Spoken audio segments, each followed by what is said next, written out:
اعوذ باللہ من الشیطان الرجیم بسم اللہ الرحمن الرحیم الحمد للہ رب العالمین الصلاۃ والسلام علی رسولہ الکریم وعلی اہل بیتہ الطیبین الطاہرین المعصومین اللہم صلی علی محمد وآل محمد۔ خداوند متعال کا شکر ہے، اس کا احسان ہے کہ اس نے زندگی عنایت فرمائی اور اتنی عمر عنایت فرمائی کہ اس سال بھی ماہ محرم کو درک کر رہے ہیں۔ اس کی نعمت کا جتنا شکر ادا کریں کم ہے۔ اور جہاں ماہ محرم آتا ہے تو وہیں امام حسین علیہ السلام سے مومنین کے دل کی کیفیت بدلنے لگتی ہے، اور وہیں مومنین کے دل کی کیفیت اس انداز سے ہو جاتی ہے کہ جہاں نام حسین سنتے ہیں وہاں آنکھوں میں آنسو آ جاتے ہیں۔ اور جب اس آنسو کے اوپر گفتگو کی جائے اور بات کی جائے تو کئی روایات ہیں، کئی معصومین کے ارشادات ہیں جو بیان کرتے ہیں کہ اس گریے امام حسین کی فضیلت کیا ہے، اور ان آنسوؤں کے نکلنے کا انسان کو کیا اجر و ثواب خدا عنایت فرمائے گا۔ یقیناً سامعین یہ تمام فضائل سنتے ہوں گے اور مسلسل سنیں گے، لیکن یہ ایک ایسی فضیلت ہے، ایک ایسا عنوان ہے کہ جس کے اوپر جتنا کلام کیا جائے، جتنی گفتگو کی جائے، یہ اتنا مزید فائدہ دیتا ہے۔ یعنی یہ وہ عنوان ہے جس کی تکرار کبھی انسان کو نقصان نہیں پہنچاتی۔ اس سے پہلے کہ میں کچھ روایات آپ کے سامنے ذکر کروں جو بیان کرتی ہیں کہ فضیلت گریہ امام حسین کیا ہے اور امام حسین کے اوپر آنسو بہانے کی فضیلت کیا ہے، وہ روایت آپ کے سامنے پیش کروں۔ ایک کیفیت ہوتی ہے، اور دیکھا گیا ہے مومنین کے اندر ایک کیفیت ہوتی ہے کہ انسان جب ان روایات کو سنتا ہے، اس عظیم اجر کو سنتا ہے، تو ایک بے یقینی کی کیفیت ہوتی ہے۔ انسان اپنے اندر بے یقینی کی کیفیت کو محسوس کرتا ہے۔ تو اس کیفیت کو دور کرنے کے لیے ایک حکایت پیش کروں گا اور پھر روایت پیش کرتا ہوں۔ علماء ایک حکایت نقل کرتے ہیں کہ ایک بادشاہ تھا اور یہ اپنی سلطنت سے باہر نکلا شکار کے لیے، اپنے شہر سے باہر نکلا، باہر جاتا ہے ایک مقام پہ شکار کے لیے، اور وہاں کچھ اس کے ساتھ ایک حادثہ پیش آتا ہے جس کی وجہ سے یہ اپنے لشکر والوں سے، اپنے ملازمین سے جدا ہو جاتا ہے۔ جدا ہونے کے بعد یہ راہ میں بھٹکتا ہوا اور راہ میں بے چین طریقے سے اپنے سپاہیوں کو، اپنے لشکر والوں کو ڈھونڈتا ہوا ایک مقام تک پہنچتا ہے۔ اس مقام پہ ایک خستہ حال مکان ہوتا ہے، وہاں پہ ایک شخص ہوتا ہے، غریب کیفیت کا شخص تھا۔ یہ بادشاہ اس شخص کے پاس جاتا ہے۔ ویسے تو یہ شخص انتہائی غریب تھا اور بے حال تھا، لیکن اس کی ایک صفت تھی، اور وہ صفت یہ تھی کہ جب بھی کوئی شخص اس کے مکان پہ آئے تو اس کی ضیافت کو ترک نہیں کرتا تھا۔ اب بادشاہ اس کے مکان پہ آیا اور دیکھا کہ کوئی شخص ہے، اب یہ جانتا نہیں ہے کہ یہ وقت کا حاکم ہے، یہ وقت کا بادشاہ ہے۔ جیسے ہی اس بادشاہ کو دیکھا تو ارادہ کیا کہ بادشاہ کی ضیافت کریں۔ اب مشکل یہ تھی کہ اس کے پاس فقط ایک بھیڑ تھی جو ضیافت کے طور پہ پیش کر سکتا تھا، لیکن اگر یہ بھیڑ اس نے ذبح کر دی تو اسی سے اس کو دودھ ملنا ہے، اسی سے باقی چیزیں بھی اس کو ملنی ہیں۔ لیکن کیونکہ ضیافت کو ترک نہیں کر سکتا تھا، لہٰذا اس نے اس بادشاہ کے لیے اپنی بھیڑ کو ذبح کر دیا، اور کل سرمایہ جو اس کے پاس تھا وہ اس نے ضیافت کے اوپر لگا دیا، اور بادشاہ کے سامنے اس کو ذبح کر کے بنا کے پیش کیا۔ واقعہ گزر گیا، بادشاہ اپنے لشکر والوں سے مل گیا، واپس اپنے محل آ گیا۔ اب جب یہ بادشاہ محل پہنچا تو اس نے اپنے وزراء کو جمع کرنا شروع کیا، اور وزراء کو جمع کرنے کے بعد ان سے مشورہ کیا، کہا کہ یہ بتاؤ میں ایسا کیا کروں کہ اس شخص کا یہ احسان اتار سکوں کہ جو اس نے میرے لیے اپنی تمام ملکیت کو قربان کر دیا اور میری ضیافت میں اپنا کل سرمایہ پیش کر دیا۔ اب مختلف وزراء تھے، مختلف وزراء نے مختلف مشورے دینے شروع کیے۔ کوئی وزیر کہتا ہے کہ اے بادشاہ تو یہ کر کہ اتنا سونا چاندی اس کو عنایت کر دے، کوئی کہتا ہے زمین کا فلاں حصہ اس کو عنایت کر دے، کوئی کہتا ہے اپنی سلطنت کی فلانی حکومت اس کو عنایت کر دے۔ انہی میں سے ایک وزیر آگے بڑھتا ہے اور بڑھنے کے بعد کہتا ہے کہ اے بادشاہ، حق تو یہ ہے کہ اس شخص نے اپنا تمام کا تمام سرمایہ، اپنی تمام کی تمام ملکیت تیرے اوپر قربان کی ہے۔ حق تو یہ ہے کہ جو کچھ تیرے پاس ہے تو اس کے اوپر قربان کر اور تو اسے دے دے، پھر کہیں جا کے حق ادا ہوگا۔ عزیزو، امام حسین کا معاملہ خدا سے کچھ اسی انداز سے ہے۔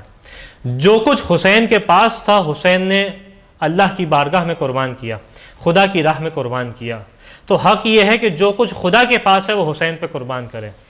لیکن معاملہ اتنا عجیب ہے، اتنا پیچیدہ معاملہ ہے کہ جب بادشاہ اپنا سب کچھ قربان کر بھی دے تو اس کی دائرہ محدود ہے، اس کی سلطنت محدود ہے، اس کی قدرت محدود ہے. لیکن یہاں معاملہ یہ ہے کہ یہ دوسری طرف وہ ہستی ہے، وہ ذات ہے کہ جس کی قدرت لامحدود ہے، جس کی عطا لامحدود ہے، جس کی سلطنت لامحدود ہے، جس کی دائرہ ملکیت لامحدود ہے. تو ہمیں سمجھ یہ آتا ہے کہ اب یہاں یہ فرق نہیں پڑتا کہ خدا کتنا عطا کر سکتا ہے، اب یہ فرق یہ پڑتا ہے کہ حسین کے فرش پہ آنے والے عزادار کی جھولی میں گنجائش کتنی ہے. جتنا یہ لے سکتا ہے خدا اسے اتنا عطا کرے گا. اب اس حسین کے رشتے کو خدا سے ذہن میں رکھتے ہوئے ان روایات کو سنیے گا. روایت ہے امام محمد باقر علیہ السلام سے، بیان کرتے ہیں کہ کانا علی ابن الحسین علیہ السلام یقول، فرماتے ہیں کہ میرے بابا امام علی ابن الحسین علیہ السلام فرمایا کرتے تھے.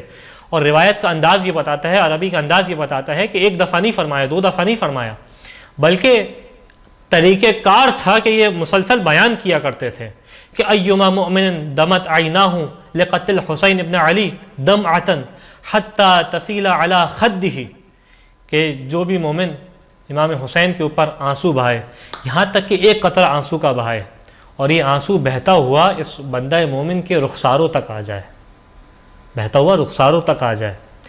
بوّہ اللہ بہا فی الجنت غرفا یسکنھا احقابا، خدا اس ایک آنسو کے بدلے اس کو جنت میں مقام عطا کرے گا جس میں یہ ہمیشہ رہے گا. اس کے بعد فرماتے ہیں کہ ایما مؤمن دمعت عیناہ حتی تسیل علی خدہ فی نال عدن مسنا من عدونا فی الدنیا، کہ کوئی بھی مومن اس مصیبت کی وجہ سے جو دنیا میں ہمارے دشمنوں نے ہمیں دی ہے اس کی خاطر آنسو بہائے، یہاں تک کہ یہ آنسو بہتے ہوئے اس کے رخساروں تک آ جائیں. تو فرماتے ہیں کہ خدا اس کو جنت میں سچوں کے ساتھ ایک مقام عطا کرے گا. اور اس کے بعد فرماتے ہیں کہ وہ مصیبتیں جو ہمارے اوپر نازل ہوئیں، اگر کوئی بھی بندہ مومن ان مصیبتوں کی وجہ سے اذیت کی کیفیت میں آئے، ایک بے چینی کی کیفیت میں آئے، تو خدا دنیا و آخرت میں اس کے چہرے سے بے چینی کو دور کر دے گا، اس کے چہرے سے پریشانی کو دور کر دے گا. وَآمَنَهُ يَوْمَ الْقِيَامَةِ مِنْ سَقَطِهِ وَالنَّارِ، اور قیامت کے دن خدا اس کو اپنے عذاب سے بھی محفوظ رکھے گا، اپنے غضب سے بھی محفوظ رکھے گا، اور آتش جہنم سے بھی محفوظ رکھے گا. لیکن عزیزو یہ وہ روایت ہے جس کے اندر بیان کیا کہ آنسو بہتے ہوئے رخساروں تک آ جائیں. میں کہتا ہوں یہ مرحلہ بھی بہت ہے، اس سے پہلے کے مرحلے بھی عجیب انداز سے بیان کیا. کہ امام بیان کرتے ہیں، چھٹے امام جعفر صادق علیہ السلام ایک طویل حدیث میں، کہ جس میں ایک مرحلے پہ آ کے بیان کرتے ہیں کہ من ذکر الحسین علیہ السلام عندہ فخرج من عینہ من الدموع مقدار جناح الذباب، کہ جس کے سامنے حسین کو ذکر کیا جائے، جس کسی کے سامنے آقا حسین کا ذکر کیا جائے، یہاں تک کہ اس کی آنکھوں میں مکھی کے پر کے برابر بھی قطرہ آ جائے. یہ قطرہ بہتا ہوا رخساروں تک نہ آئے، صرف آنکھیں نم ہو جائیں، مکھی کے پر کے برابر بھی آنسو آ جائیں. کانا ثوابہ علی اللہ عز وجل، اس کا ثواب خدا کے اوپر ہے. ولم یرضی بدون الجنہ، اور جس کا ثواب خدا کے اوپر ہو تو خدا بغیر جنت کے اس سے راضی نہیں ہے. ایک یہ روایت. اس کے بعد فرماتے ہیں کہ چھٹے امام سے ایک مختلف مقام پہ روایت ہے کہ من ذکرنا عندہ فضافت عیناہ، کہتے ہیں کہ جس کے سامنے ہمارا ذکر کیا جائے اور اس کی آنکھ میں مکھی کے پر کے برابر بھی آنسو کا قطرہ آ جائے، یعنی آنکھ نم ہو جائے. غفر اللہ ذنوبہ ولو کان مثل زبد البحر، خدا اس کے تمام گناہوں کو معاف کر دے گا اگرچہ کف دریا کے برابر ہی کیوں نہ ہو، اگرچہ سمندر کے برابر ہی کیوں نہ ہو، خدا اس کے تمام گناہوں کو معاف کر دے گا. یہ ایک وہ مرحلہ ہے کہ جو خدا، وہ قربانی جو حسین نے خدا کے لیے دی، خدا اس انداز سے جواب دے رہا ہے. خداوند متعال سے دعا ہے کہ اس ماہ محرم میں ہمیں زیادہ سے زیادہ حسین کی عزاداری کرنے کی توفیق عطا فرما، اور اس ماہ محرم میں ہمیں زیادہ سے زیادہ حسین ابن علی کے اوپر ان آنسوؤں کو نکالنے کی توفیق عطا فرما، ہمارے دلوں کی کیفیت کو زیادہ سے زیادہ حسین کے لیے بے چین کر دے۔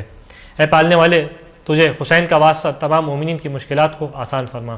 وآخر الدعوانا الحمد للہ رب العالمین۔